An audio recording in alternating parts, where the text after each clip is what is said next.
Ũruru ũragucĩrĩria maitho ma aingĩ mĩgũnda-inĩ thutha wa ihinda iritũ rĩa ng'aragu ĩrĩa yahutirie mũtũrĩre wa andũ na nyamũ. Rĩu kũrĩ na mwĩhoko wa umithio wa irio mĩgũnda-inĩ, makĩria kũrĩ arĩa marĩmaga mbembe. Thirikari rĩu ĩkĩrika meharĩria-inĩ ma kũharĩria makũmbĩ ma kũiga na kũmithia irio icigo-inĩ itiganĩte bũrũri-inĩ. Icera-inĩ rĩake mwena wa Rift Valley, mũrũgamĩrĩri wa motungata ma mũingĩ bũrũri-inĩ Felix Koskei augĩte nĩ gũkinyanĩria meharĩria maya na gũtigĩrĩra gũtirĩ irio cianangĩka. Thirikari nĩ ĩkũgũra macini 70 cia kũmithia irio na gũtura ingĩ 36 iria thũku.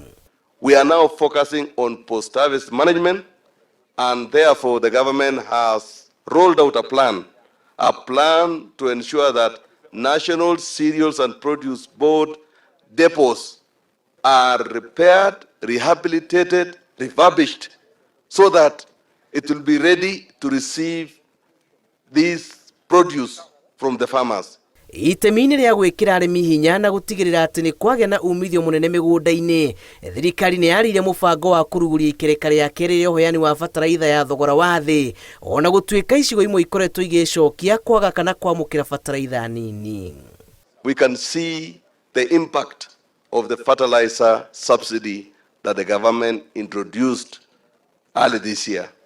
We can see production, we can see the kind of yield that we are expecting, and we are very happy because I think in another 2 months, shortage of maize, shortage of food in this country will be a thing of the past.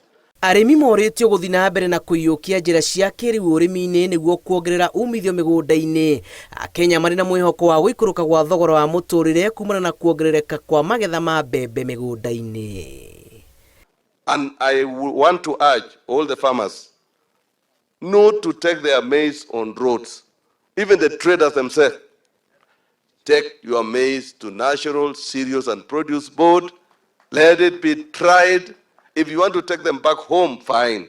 But National Cereals and Produce Board will even provide a space for you to keep your maize if you are not selling that time. So we are very clear, and we want to make sure that farming is a business and there is comfort in farming.